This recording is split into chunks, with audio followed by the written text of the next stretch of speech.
உடலுடைய சோர்வு ஜாஸ்தியா இருக்கு. எப்ப பார்த்தாலும் ரொம்ப டிப்ரெஷனா ஃபீல் பண்றேன். இப்படி ஒரு மாதிரி டயர்டாவே இருக்கிறதுக்கு காரணம் என்ன அப்படின்னு கேட்டீங்கன்னா, எதிர்மறையான ஒரு எண்ணங்கள் தோணும் போது நம்ம சீக்கிரமா இந்த மாதிரி எனர்ஜி டவுனா ஃபீல் பண்றது உண்டு. ஸோ இதை நம்ம எப்படி நம்மளுடைய பாடியை ரீவைட்டலைஸ் பண்ணிக்கிறது, நம்ம எப்படி எனர்ஜைஸ் பண்ணிக்கிறது அப்படின்னா, ஒரு சின்னதா ஒரு குச்சி மாதிரி வச்சிருப்பாங்க. மாத்தி மாத்தி அவங்கள நல்லா ரப்பிங் மூவ்மெண்ட் கொடுப்பாங்க. ஒரு ராஜாக்கெல்லாம் பாத்தீங்கன்னாக்கா அந்த சைட்ல விசிற மாதிரி எல்லாம் காமிப்பாங்கல்ல. நீங்க ஒவ்வொரு இதுலயும் பாத்தீங்கன்னா ஒரு சாஃப்டான பிரஷ் மாதிரி இருக்கும். இது என்ன அப்படின்னாக்கா, டாக்டர் விகடன் நேயர்களுக்கு என் அன்பு வணக்கம்.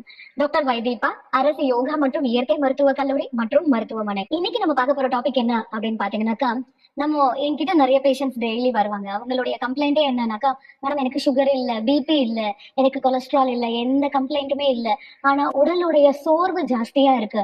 எப்ப பார்த்தாலும் ரொம்ப டிப்ரெஷனா ஃபீல் பண்றேன். நான் என்ன சாப்பிட்டாலும் அந்த சத்து உடம்புல சேர்ந்த மாதிரியே இல்ல, என்னோட எனர்ஜி லெவல் ரொம்ப கம்மியா இருக்கு, நான் டயர்டா ஃபீல் பண்றேன் அப்படின்ற மாதிரி அவங்க இதை ஃப்ரீக்வெண்டா சொல்லிட்டே இருப்பாங்க. அவங்களுடைய ஹீமோகுளோபின் லெவல் எடுத்து பாத்தீங்கன்னாலும் சரியாதான் இருக்கும். ஆனா எப்ப பார்த்தாலும் இப்படி ஒரு மாதிரி டயர்டாவே இருக்கிறதுக்கு காரணம் என்ன அப்படின்னு கேட்டீங்கன்னா, மன அழுத்தம். நம்ம எப்பவுமே அந்த ஸ்ட்ரெஸ்ஸோட நம்ம இருக்கிறது மூலயமா இது நம்மளுடைய எனர்ஜி லெவல், நம்மளுடைய பிளட் சர்க்குலேஷன் ஸ்லோடும் பண்ணுது. ஸோ ஒரு சின்னதா ஒரு பயம் வரும்போது நம்ம உடம்பு எப்படி இறுக்கமா இருக்குமோ அந்த மாதிரி நம்ம எப்பவுமே மன அழுத்தத்துல இருக்கும் போது நம்மளுடைய நரம்பு மண்டலமா இருக்கட்டும், இல்ல நம்மளுடைய தசைகள் இருக்கப்படும் போது நம்மளுடைய ரத்த நாணங்களும் சுருங்கும். அப்போ அந்த அணுக்களுக்கு போக வேண்டிய ஆக்சிஜன் கம்மியாகும். சோ இதுதான் நமக்கு இந்த மாதிரி சோர்வை அதிகமாக்குறது. இது நாளடைவுல இன்னும் என்ன ஆகும்னாக்கா, நம்ம எப்பவுமே நெகட்டிவா யோசிக்க ஆரம்பிச்சிடுறோம். சோ அதுவே இன்னும் நமக்கு பயத்தை அதிகமாக்கிறது. சோ இது நாளடைவுல போக போக நமக்கு இல்லாத நோயை நம்மளே கொண்டு வர்றதுக்கு காரணமாவே இருக்கு. அப்ப இதை எப்படி நம்ம சரி செய்யலாம்? நம்ம இயற்கை மருத்துவத்துல நம்ம முக்கியமா ஒரு 5 ஸ்டெப்ஸ் இன்னைக்கு நம்ம பார்க்க போறோம்.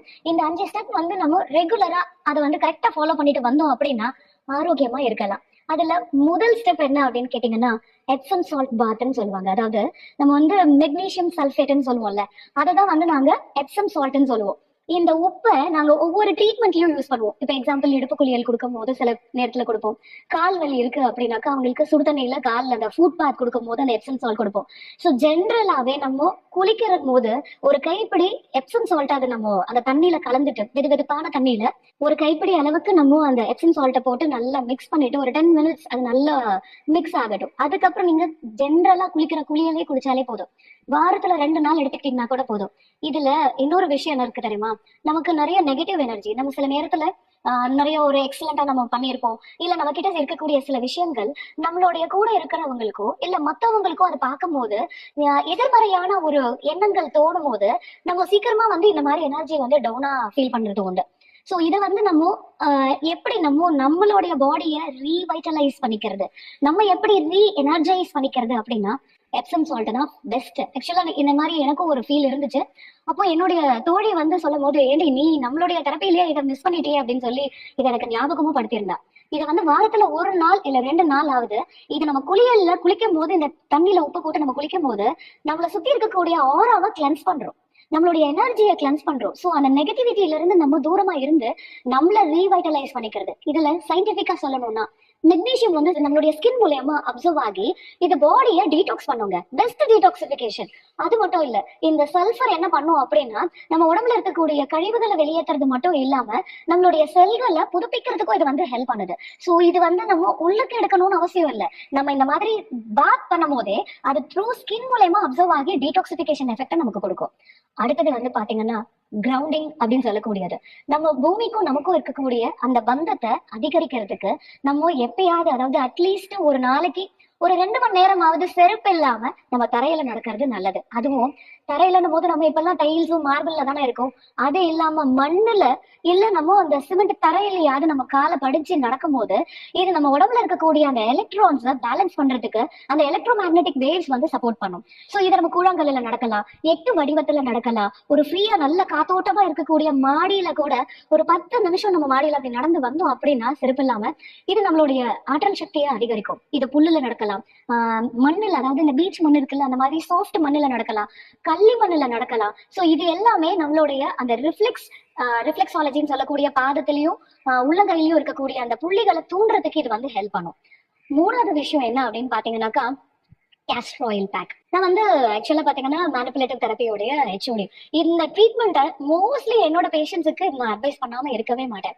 அதே மாதிரி சக்சஸ் ரேட்டும் பாத்தீங்கன்னா ரொம்ப அற்புதமா இருக்கும். கர்ப்பப்பையில கட்டியோட 34x21 mmல வந்த பேஷண்ட், அவங்களுக்கு பித்தப்பையிலையும் கல் இருந்துச்சு. அவங்களுக்கு அந்த கால் பிளாடரை எடுக்கணும்னு சொல்லிட்டாங்க. அவங்களுக்கு அந்த பீரியட்ஸ் ஆகும்போது கட்டி கட்டியா அவங்களுக்கு போயிட்டு இருந்துச்சு. இந்த மாதிரி கால் பிளாடர் ஸ்டோன் இருக்கிற பேஷண்ட்ஸ் ஒரு சைட்லயும், கர்ப்பப்பையில இருக்கக்கூடிய பிரச்சனையோட இருக்கிற பேஷண்ட்ஸையும், இவங்க எல்லாருக்குமே கேஸ்டர் ஆயில் பேக் தருவேன். இது ரெண்டுமே சேர்ந்திருந்த அந்த பொண்ணுக்கு 20 நாள் ட்ரீட்மெண்ட்ல இந்த கேஸ்டர் ஆயில் பேக்கர் ரெகுலரா வீட்டுல போட சொல்லி, இப்போ அந்த கர்ப்பப்பையில அந்த கட்டியே இல்ல, ஸ்கேன் பண்ணும்போது கிளியர் ஆயிடுச்சு. அவளுடைய நெக்ஸ்ட் சைக்கிளே பாத்தீங்கன்னா வயிறு வலி இல்ல, ஹெவி ஃப்ளோ இல்ல. அதே நேரத்துல அவளுக்கு அந்த பாடி லைட்னஸ் ஃபீல் ஆச்சு. இன்னொரு முக்கியமான விஷயம், பித்தப்பையில 8 mm இருந்த அந்த கல்லு 2 mmக்கு குறைஞ்சிருக்கு. சோ இந்த கேஸ்டர் ஆயில் வந்து ஒரு அற்புதமான சிகிச்சை முறை நம்மளுடைய இயற்கை மருத்துவத்துல. இது எப்படி பண்ணணும் அப்படின்றத சொல்றேன். நல்லெண்ணையும் விளக்கெண்ணையும் ஈக்குவல் ரேஷியோல நம்ம எடுத்துக்கலாம். இதை வந்து நல்லா மிக்ஸ் பண்ணிட்டு நம்மளுடைய தொப்புல சுத்தி நம்ம இது ஒரு 10 நிமிஷம் நல்ல அப்ளிகேஷனா நம்ம கொடுத்துக்கிட்டே இருக்கணும். அதுக்கப்புறம் கொஞ்சம் அந்த ஆயில் நம்ம பாடி ஹீட்டை வந்து அப்சர்வ் பண்ண அந்த ஆயில் வந்து உங்களுக்கு கம்மி ஆகும். இன்னும் கொஞ்சம் எண்ணெயை நல்லா அந்த தொப்புல விட்டுட்டு ஒரு காட்டன் கிளாத் எடுத்துக்கோங்க. டவல் வீட்டுல இருக்கோம்ல, காட்டன் டவல், அதை வந்து சுடுதண்ணில நினைச்சு பிழிஞ்சு அந்த வயிறுக்கு மேல நம்ம 20 நிமிஷம் இதை நம்ம போட்டுட்டு வந்தோம் அப்படின்னா, இது நம்ம உடம்புல முக்கியமா லிவரை வந்து ஸ்டிமுலேட் பண்ணி உடம்புல இருக்கக்கூடிய கழிவுகளை வெளியேற்றுறதுக்கு இது ஹெல்ப் பண்ணும். சோ இதனால கான்ஸ்டிபேஷன் சரியாகுது, உடல்ல இருக்கக்கூடிய உஷ்ணம் சரியாகுது, பித்தப்பையில இருக்கிற கல்லு சரியாகுது, லிவர்ல வந்து பாலிப்போ இல்ல சிஸ்டோ இருந்தாலும் அது குறையறதுக்கு இது சப்போர்ட் பண்ணுது, பீரியட்ஸை ரெகுலேட் பண்ணுது. அதுவும் குறிப்பா வந்து பாத்தீங்கன்னா கர்ப்பப்பையில கட்டியோ எண்டோமெட்ரியோசிஸோ இப்படி இருக்கக்கூடிய பிரச்சனைகளுக்கு இது ஒரு தீர்வாவே இருக்கு. 4வது ஸ்டெப் என்ன அப்படின்னு பாத்தீங்கன்னாக்கா, நம்ம வாயை வந்து எப்பவுமே கிளென்ஸ் பண்ணிட்டே இருக்கணுங்க. அதுல முக்கியமான விஷயம் ஆயில் புல்லிங் அப்படின்னு சொல்லக்கூடியது.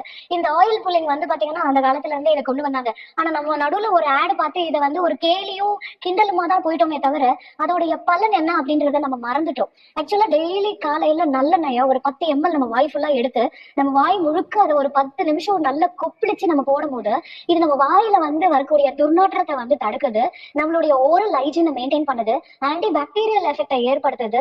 அது மட்டும் இல்லைங்க, இது நம்மளுடைய எதிர்ப்பு சக்தியையும் அதிகமாக்கும். ஏன்னா உங்க வாய் ஃபர்ஸ்ட் சுத்தமா இருந்தா அது வழியா தான் நம்ம உணவே போகும். அப்போ அந்த இடத்துல பல்லுல எங்கேயாவது உங்களுக்கு அந்த உணவுடைய இது வந்து மாட்டி இருக்குன்னு வைங்க, அது பாக்டீரியல் growth அதிகமாக்கி உங்களோட வாய் துர்நாற்றம் மட்டும் இல்லாம நம்மளுடைய ஜீரண மண்டலத்தையே அஃபெக்ட் பண்ணக்கூடிய அளவுக்கு எஃபெக்டை ஏற்படுத்திடும். ஸோ அதை வந்து நம்ம ரெகுலரா இந்த மாதிரி ஆயில் புல்லிங் பண்றது மூலயமா இதை நம்ம சரி செய்யலாம். கடைசியான ஸ்டெப் என்ன அப்படின்னாக்கா ட்ரை பிரஷிங் அப்படின்னு சொல்லக்கூடியது. இதெல்லாம் பாத்தீங்கன்னா அந்த காலத்துல ஒரு சின்னதா ஒரு குச்சி மாதிரி வச்சிருப்பாங்க, மாத்தி மாத்தி அவங்கள நல்லா ரப்பிங் மூவ்மெண்ட் கொடுப்பாங்க. ஒரு ராஜாக்கள்லாம் பாத்தீங்கன்னாக்கா அந்த சைட்ல விசிற மாதிரி எல்லாம் காமிப்பாங்கல்ல. நீங்க ஒவ்வொரு இதுலயும் பாத்தீங்கன்னா ஒரு சாஃப்டான பிரஷ் மாதிரி இருக்கும். இது என்ன அப்படின்னாக்கா ட்ரை பிரஷிங் அப்படின்னு சொல்லக்கூடியது. நம்மளுடைய இந்த மேனிபுலேஷன், அதாவது மசாஜ் தெரப்பியில ட்ரை பிரஷ் மசாஜ் அப்படின்னு சொல்லுவோம். இது என்ன அப்படின்னா நம்மளுடைய நிணநீர் ஓட்டத்தோடைய அந்த பாதை வழியாவே இந்த சாஃப்டான பிரஷ்ஷை வச்சு பாதத்துல இருந்து ஆரம்பிச்சு நம்மளுடைய உடல் முழுக்க, அதுவும் சென்டர் ஆஃப் பாடியில தான் வரணும் மெயினா. சோ இந்த மாதிரி நம்ம அதை வச்சு நம்ம பண்ணும் போது ஃபர்ஸ்ட் நம்ம ஸ்கின்ல சர்மத்துல இருக்கக்கூடிய அந்த ரெட் செல்ஸை ரிமூவ் பண்ணும். இது வந்து நமக்கு ஒரு ஃபிரிக்ஷன் எஃபெக்டை ஏற்படுத்தி உடல் முழுக்க நிறைய ரத்த ஓட்டத்தை அதிகமாக்கும். இதுல ரீசெண்டா பண்ண ரிசர்ச்ல என்ன சொல்றாங்கன்னா, இந்த மாதிரி ட்ரை பிரஷ் மசாஜ் நம்ம கொடுக்கறது மூலயமா தூக்கமின்மையை வந்து நம்ம சரி செய்யலாம். அது மட்டும் இல்லைங்க, இது வந்து கிரானிக் அப்ஸ்ட்ரக்டிவ் பல்மனரி டிசீஸுக்கும் இது வந்து எஃபெக்டிவ். அதே மாதிரி அப்ஸ்ட்ரக்டிவ் ஸ்லீப் ஆப்னியாக்கு வந்து இது ரொம்ப பெஸ்டா இருக்கு. And most of the psychological கண்டிஷன்ஸுக்கு வந்து இது பெஸ்ட்னே ப்ரூவ் பண்ணிருக்காங்க. இந்த மூட் ஸ்விங்ஸுக்கு வந்து நம்ம ரெகுலரா இந்த மாதிரி பிரஷ் மசாஜ் கொடுக்கும் போது அவங்களுடைய அந்த ஹார்மோன்ஸையும் பேலன்ஸ் பண்ணி அந்த சைக்காலஜிக்கலா ஒரு நல்ல சப்போர்ட், ஒரு எமோஷனலான ஒரு சப்போர்ட்டை வந்து நம்ம கொடுக்கறதுக்கு ஹெல்ப் பண்ணும். இது என்னன்னா நமக்கு சாஃப்டா இன்னொருத்தர் வந்து நமக்கு ஒரு தடவி கொடுத்தா எப்படி ஒரு சாஃப்டான ஒரு ஃபீல், இப்போ நம்ம ஒரு ரொம்ப கஷ்டத்துல இருக்கும் போது யாராவது வந்து ஒன்னும் இல்ல சரியாயிடும் நம்மள தடவும் போது ஒரு டச் கொடுக்கும் போது அது எப்படி நமக்கு ஒரு எமோஷனல் சப்போர்ட்டை கொடுக்குதோ, அந்த மாதிரி இந்த ட்ரை பிரஷ் மசாஜ் நம்ம பாடி முழுக்க அந்த ஃபிரிக்ஷன் எஃபெக்டோட நம்ம கொடுக்கும் போது இது நம்மளுடைய சர்க்குலேஷனை இம்ப்ரூவ் பண்ணி பாடியை ஃபுல்லா ரீவைட்டலைஸ் பண்றதுக்கு ஹெல்ப் பண்ணும். ஸோ ஆட்டோமேட்டிக்கா நம்ம உடம்பு